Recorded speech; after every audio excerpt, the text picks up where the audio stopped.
É sempre uma alegria estar com vocês, aqui na casa do irmão Erasto. Essa casa que sempre nos acolheu com tanto amor e carinho. E que nos possibilita trabalhar na seara do Cristo. E é Ele que nós rogamos que envolva o coração de cada um de nós, para nós fazermos juntos essa reflexão. Em nossa viagem para a Galileia de 2000 anos atrás, nós vamos abordar a parábola do joio e do trigo. Se encontra no capítulo 13 do Evangelho de Mateus, capítulo 24 a 30. Mas antes vamos fazer algumas considerações. Nós aprendemos com a abençoada doutrina espírita que Jesus é o governador espiritual do orbe, nosso guia e modelo. Em suas mãos estão os destinos de milhões de espíritos que estagiam na Terra, que encarnam e reencarnam, aprimorando paulatinamente o coração e a inteligência rumo à pureza espiritual. Jesus é o nosso pedagogo, nosso educador, mestre amorável, que acompanha a nossa jornada evolutiva desde sempre. Conhece as nossas dificuldades, as nossas imperfeições, mas também conhece as nossas virtudes, as nossas possibilidades. Ele olha para cada um de nós e sabe em que nós iremos nos transformar. Por quê? Por que será? Porque Ele nos olha com os olhos do coração, sempre a dispor oportunidades e possibilidades de enriquecer o nosso espírito. Então, aprendida essa lição da doutrina espírita, nós precisamos reconhecer que Jesus, ao descer das regiões mais puras do plano espiritual e encarnar na Galileia, precisou adaptar o seu pensamento, bem como a sua visão profunda e grandiosa da vida e do próprio Deus, àquelas pessoas que ouviam, para que ele pudesse ser compreendido. E nesse sentido, o olhar para o mar da Galileia da época, como diz Emmanuel, precisa de um enfoque diferente. Porque a Galileia de então não era um lugar assim como hoje, seco, árido, empoeirado, mas a maior produtora de agricultura para toda aquela região. Toda a Judeia dependia da produção agrícola da Galileia. Isso tudo partia dali.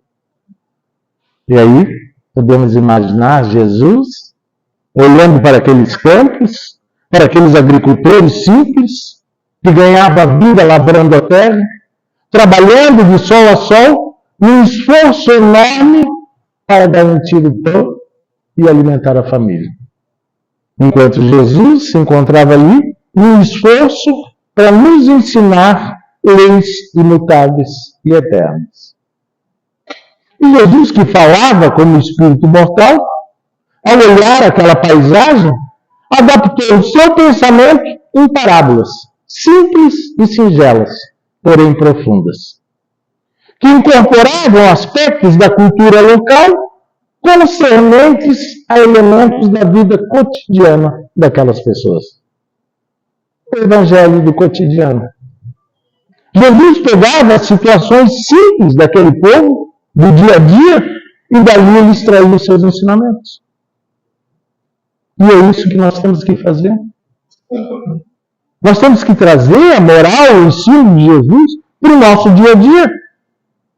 Essa é a ideia. Porque nós vamos aqui receber a palavra, escutar o evangelho, estudar muitos de nós, mas a prática nós vamos fazer na nossa casa, no nosso ambiente de trabalho, na nossa relação social, na nossa vida de relação. É ali que nós vamos colocar em prática o evangelho. Aqui nós somos amparados, somos auxiliados, mas quando saímos para a porta fora, ali é que nós vamos ter que colocar o evangelho em prática. E tem uma situação bastante interessante, que na grande maioria dos ensinos de Jesus está presente a semente. O mais interessante ainda é que tudo na nossa vida inicia como uma semente. Quando nascemos, a nossa vida, a nossa família, a profissão, o casamento, tudo tem que ser cuidado, adubado, regado com muito amor, para que se transforme numa árvore frondosa e gere frutos. Por que é assim? Porque Deus quer que seja assim. Porque nós não vamos conseguir fazer nada direito sem esforço, sem dedicação, sem disciplina. Podemos até fazer, mas muitas vezes teremos que refazer. O próprio amor é disciplinado. O próprio amor possui ordem. Diz Leon Denis no livro Programa do Ser, Destino da Dor, que o amor possui ordem. É disciplinado. Isso é muito importante para a gente compreender. Então, é a semente. Germina, se transforma numa árvore frondosa e gera frutos. Esse é o espírito de sequência da natureza. Porque Deus quer que seja assim. Então, essa parábola, essa lindíssima parábola do joio e do trigo, se encontra, como falamos anteriormente, no capítulo 13 do Evangelho de Mateus. E esse capítulo se intitula Discurso por Parábolas. E ele começa da seguinte forma. Tendo saído Jesus de casa, se assentou junto ao mar. E muitas turbas vieram se reunir perto dele. Então ele se levanta, entra no barco, se assenta, e todos permanecendo em pé à sua frente na praia, ele lhes falou muitas coisas por parábolas, dizendo: Eis que o semeador saiu a semear. Parte da semente caiu à beira do caminho. Vieram os pássaros e a comeram. Outras caíram sobre as pedras. Como a terra era pouca, logo cresceu. Vindo o sol as crestou. Outras ainda caíram sobre os espinhos. Mas estes crescendo, as abafaram. Mas outras caíram sobre a terra boa, gerando frutos. Uns 100 por um, outros 60 e outros 30. Mas Jesus propôs-lhes outra parábola, que é a parábola do joio e do trigo. O reino dos céus é semelhante ao homem que semeia a boa semente no seu campo. Mas dormindo os homens, veio o seu inimigo e semeou o joio junto ao trigo e se retirou. Quando a planta cresceu e frutificou, o joio ao lado também apareceu. Então, os servos do pai de família foram ter com ele. Senhor, não semeaste tu a boa semente no teu campo? Então por que o joio? Jesus respondeu: foi o inimigo que fez isso. Aí eles disseram: queres, pois, que nós vamos arrancar depois que partires? Presta atenção. Queres, pois, que nós vamos arrancar depois que partires? Jesus disse: não. Para o colher o joio, não arranqueis também o trigo. Deixai crescer ambos juntos até a época da ceifa. E eu direi aos meus ceifeiros: colhei primeiro o joio, atai-o em molhos para o queimar, mas o trigo recolhei ao meu celeiro. Essa parábola traz inúmeros ensinamentos. E nós vamos desenvolver alguma coisa nesse sentido. O verdadeiro educador é aquele que, uma vez tendo subido a escada, ao perceber que o aluno também deseja subir, desce, para então subir com ele. Ensinando o caminho, ensinando a dar passos seguros. O verdadeiro educador está imbuído de sabedoria. Ninguém destituído de experiência de vida pode educar. Ensinar requer experiência no trato com o assunto em pauta, conhecimento de causa. Mas, para que alguém se torne um verdadeiro educador, é preciso amar os educandos. Eu trago aqui uma passagem que vai ilustrar essa nossa fala. Certa vez em Uberaba, já de madrugada, Após receber inúmeras mensagens, Chico Xavier saiu com alguns companheiros para tomar um cafezinho. Mineiro sempre arruma desculpa para tomar um café, mas nesse caso é considerado, porque ele saiu às 4h30 da manhã para tomar um cafezinho para acordar. Chegando lá, travou-se uma discussão. De um lado, o filósofo Herculano Pires, um grande homem, uma mente extraordinária, divulgava a ideia de que para ser evangelizador da infância na casa espírita era necessário, como pré-requisito, ser graduado em pedagogia. Do outro, irmãos mais experientes ponderavam para que Herculano não adotasse uma posição tão radical, pois se assim fosse, seria difícil conseguir evangelizador da infância para as casas espíritas. E a discussão continuava, começou a ficar acalorada, cada grupo defendendo seus argumentos. Chico, como bom mineiro, apenas ouvia, até que decidiram interromper o seu silêncio, perguntando qual era a sua posição a respeito do assunto.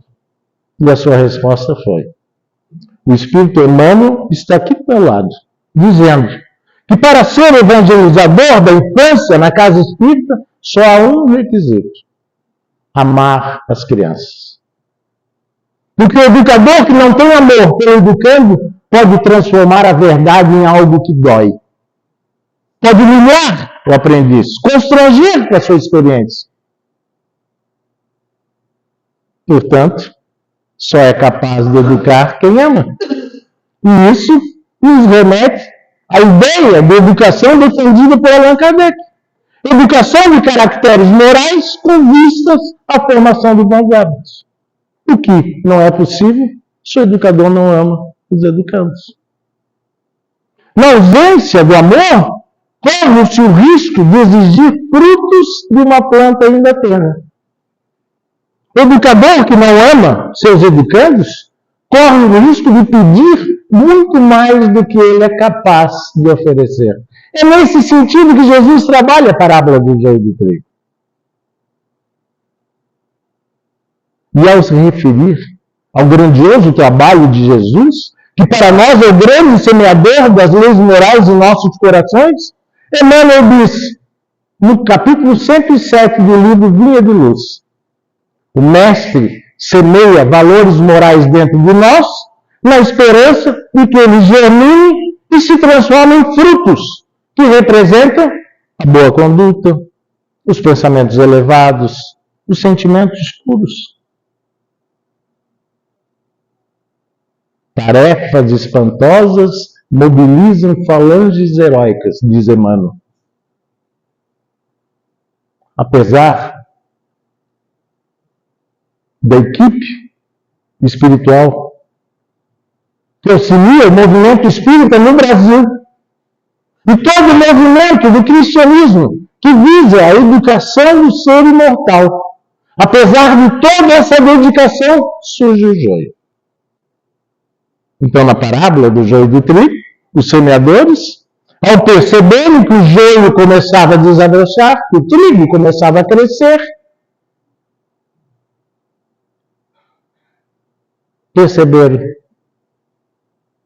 Quando a planta, quando a semente começou a se esboçar, rompeu a terra, começou a se esboçar como planta, o trigo ao lado também apareceu, o joio ao lado também apareceu.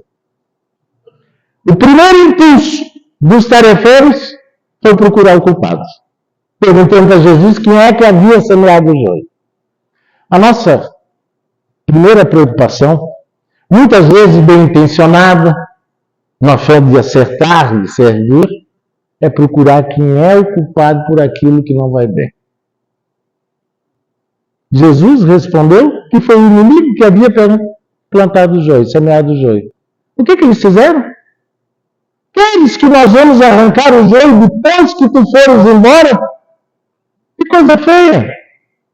Por que não arrancar o joio na presença de Jesus?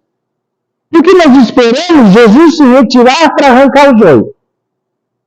Porque, de certa forma, queremos fazer um trabalho violento. Muitas vezes nos colocamos na posição de arrancadores do joio com todo ímpeto da nossa vontade de extirpar o mal. É comum verificarmos isso, por exemplo, quando é noticiado um crime que abala a sociedade. Logo vem à tona o tema pena de morte. Nós queremos extrair o mal com violência, mas é claro, quando Jesus der as costas. Na sua presença não temos coragem de fazê-lo. Porque a sua sabedoria, a sua misericórdia constrangem a nossa violência. O que Emmanuel está querendo dizer com isso? Sempre que nós colocamos Deus ou Cristo na frente das nossas ações, nós nunca vamos agir com violência. O que significa isso? Sempre que colocamos Deus ou Cristo à frente das nossas ações, nunca vamos agir com violência. A oração, a prece. Não é isso? Quando acordamos, fizemos a oração. Antes de dormir, isso é o mínimo. Mas os benfeitores nos dizem que nós devemos fazer sempre quando formos fazer alguma ação, alguma atitude. Tomar uma decisão.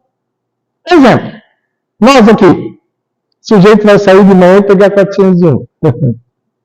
Tem que fazer uma prece. Senhor, me ajude, me proteja, me ajude. Entendeu?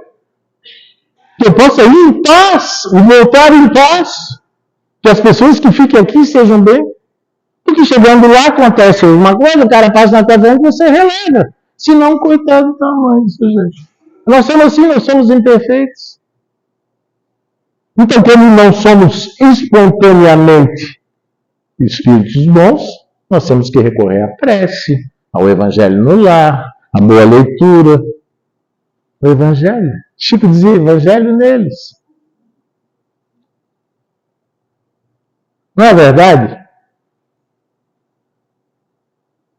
Então, Jesus orienta que não era para arrancar o joio, pois havia possibilidade do trigo vir junto com ele. O joio é uma planta da Palestina muito parecida com o trigo. Seu nome técnico é cisânia, que em grego significa planta, mas também divisão, briga, dissensão. Isso é muito simbólico. Os maiores prejuízos nas tarefas de Jesus são as cisânias, as dissensões que dividem os obreiros do bem. E Jesus ensina que ao desbastar o joio, por ele ser muito parecido com o trigo, e como a planta ainda estava desabrochando, corre-se o risco de desenraizar o trigo. Na fé de tirar o joio, perde-se também o trigo. Esse é o primeiro risco, mas tem outros muito maiores. Nesse ponto, eu recorro novamente a Emmanuel, que disse: quando Jesus orientou o crescimento simultâneo do joio e do trigo, não estava senão demonstrando a tolerância celeste nos quadros da experiência da vida. Vamos refletir. Jesus veio em nome de Deus. Mas Deus não usa violência. Deus usa o tempo. Deus não quer saber quem é o culpado. Deus quer saber quem é o responsável. É diferente, bem diferente.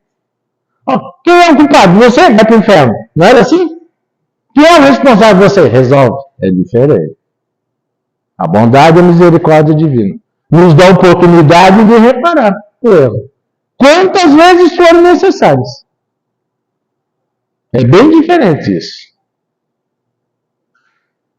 Então, quando Jesus recomendava o crescimento do joio e do trigo, deixar crescer os dois juntos, é o otimismo do mestre que às vezes nos deixa sem paciência. Vejamos o caso de Judas. Quando ele se aproxima de Jesus para beijar-lhe a testa, concretizar a traição, Jesus pergunta qual era a intenção dele. O que viesse fazer aqui, amigo?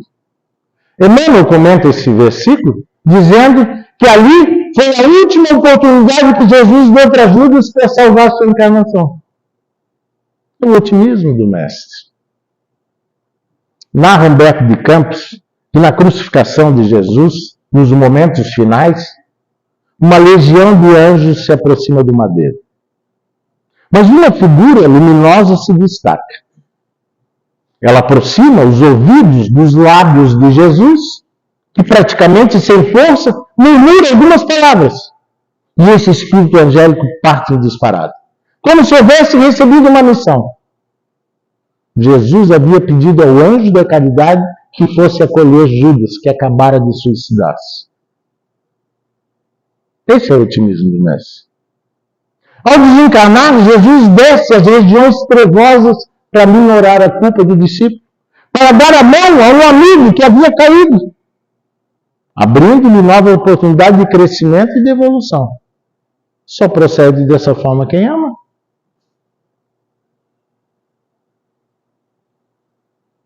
Ao perceber que o joio desabrochava junto ao trigo, Jesus aplica processos defensivos com base na iluminação e na misericórdia. Esse é Jesus. Mas tem uma coisa. A iluminação não ocorre quando eu digo para o meu irmão que ele está errado. Que as suas atitudes não condizem com aquilo que ele aprendeu. Iluminar é lançar luz, não agressividade, não violência. A luz ilumina, mas também a misericórdia, o tempo e as bênçãos do Senhor. Esses fatores agem devagarinho, enquanto os propósitos inferiores se transubstanciam. É fácil transubstanciar?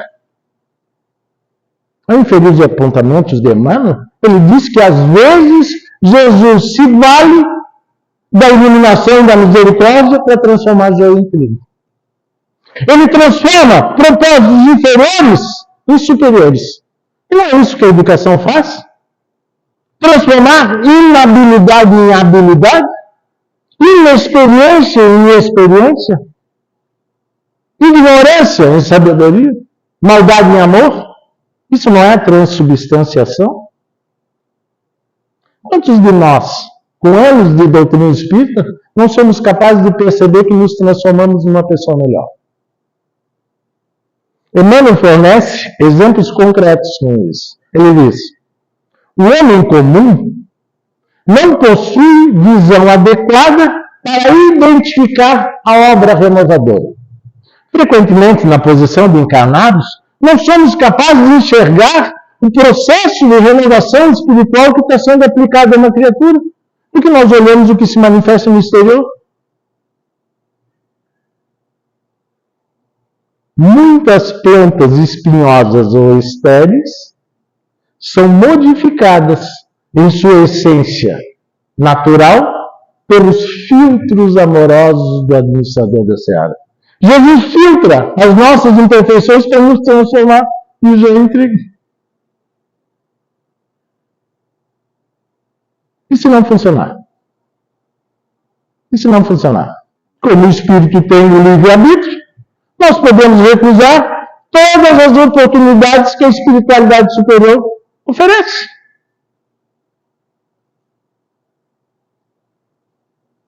Não é verdade? Nós podemos recusar. Nós podemos afastar toda a misericórdia de Jesus. Todos os processos educativos do Mestre. Mas chegada a época da ceifa, após o tempo de expectativa e observação, porque Jesus ponderou todo o processo, faz-se necessário a extinção do joio em moles.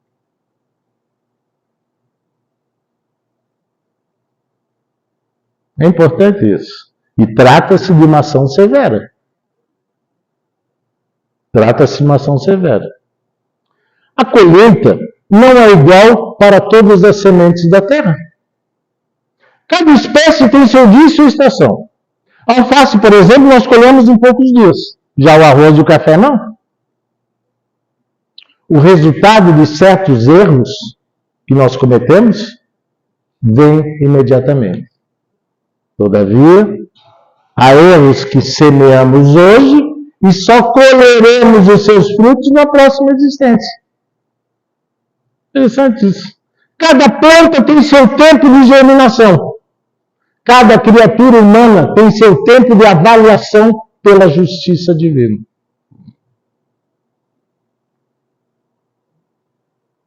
Interessante isso. E é nesse instante que nós vemos o homem ou a coletividade passando por processos difíceis. É aí que nós vamos ver aqueles processos de sofrimento que nós encontramos. Padecendo sofrimentos horríveis, vivenciando dramas que sequer nós imaginamos. Há um tempo certo para cada coletividade e para cada individualidade. O tempo da ceifa.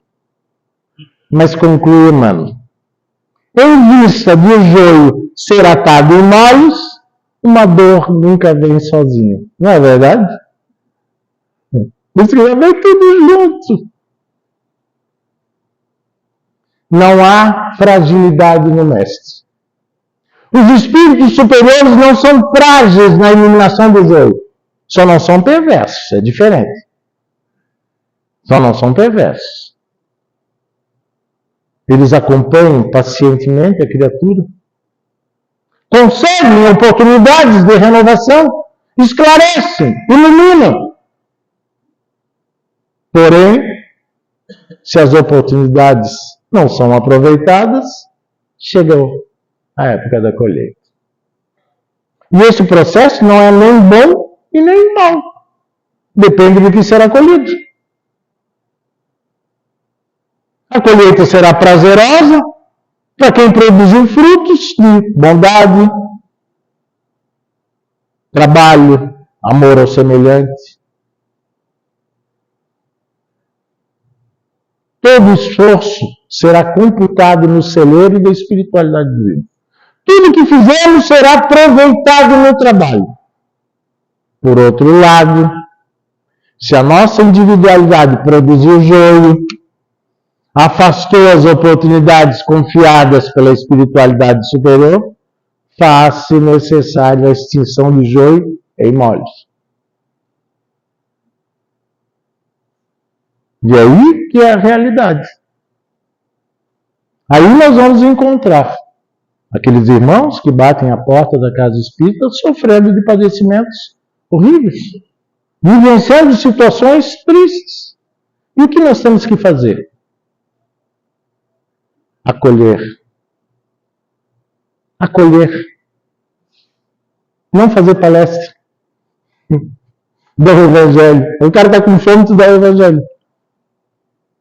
Primeiro acolher, depois esclarecer. Essa é a grande verdade. Meus irmãos, em 1857, o governador espiritual do orbe enviou à Terra o Consolador Prometido, cuja missão era consolar os corações que sofrem, esclarecer a mente humana. Como? Através de explicações racionais, claras, diretas, objetivas, de que nós não estamos sós. Há muitos corações que nos amam. Anjo da guarda, é o chefe que está falando isso, anjo da guarda. Mas tem espíritos familiares, espíritos amigos, os anjos guardiões da nossa família, espíritos afins, espíritos afins. Muitas vezes encontramos na nossa caminhada. Ah, por que nós estamos aqui juntos nesse grupo? Foi por acaso.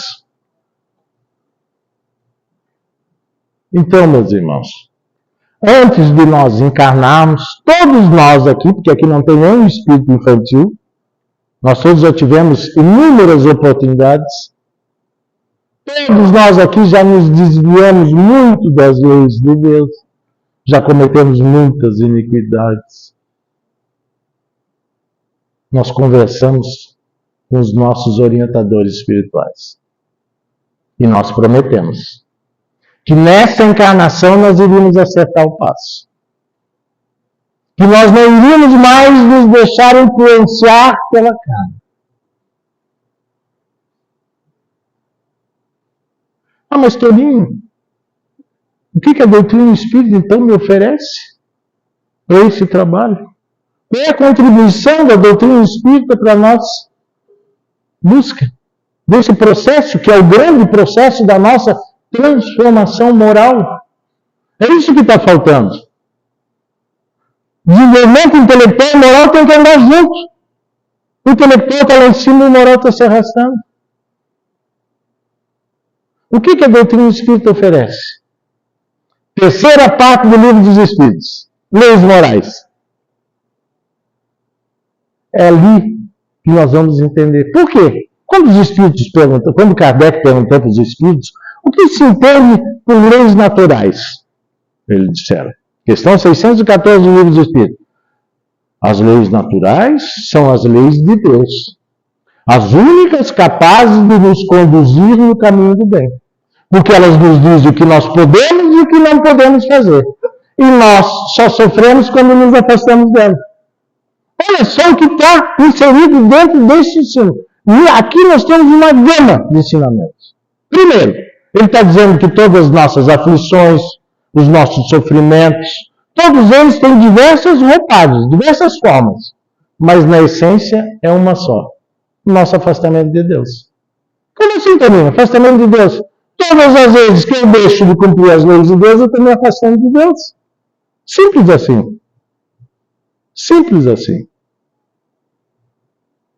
Então nós temos o seguinte recado para todos nós aqui. Nós estamos vivendo um processo difícil, todos nós. Acredito que todos nós que estamos aqui hoje tivemos algum tipo de sofrimento nesses últimos 5 anos. Mesmo que não diretamente, mas com alguém muito querido do nosso coração. Então nós estamos sendo chamados. Jesus, a voz de Jesus está clamando. E o mais importante, Jesus não está lá crucificado, não. Ele está aqui. Está aqui, graças a Deus, senão eu estava roubado. Ele está aqui. Está ao nosso lado. Ele acompanha. Jesus não está parado. Nunca esteve parado. Então que a gente possa entender isso. Que Jesus é o Evangelho vivo. Jesus é o Evangelho vivo. Paulo diz na carta, ele diz assim, ai daquele que se envergonhar do Evangelho de Deus, exemplificado pelo nosso Senhor Jesus Cristo. Paulo diz que a boa notícia, que a boa nova, o Evangelho, chegou à Terra na forma de um ser humano, que é Jesus. Deus, está lá, João? Deus corporificou o Verbo e nos enviou o Evangelho vivo, que é nosso Senhor Jesus Cristo. Então, meus irmãos, que nós possamos nos atentar e que nós não façamos mais aqueles espíritos, aqueles irmãos que nos amam imensamente, derramarem lágrima mais por nossas causas. Que nós possamos escutar o chamado de Jesus e seguir o nosso caminho da nossa evolução. Que Deus, nosso Pai, abençoe a todos nós.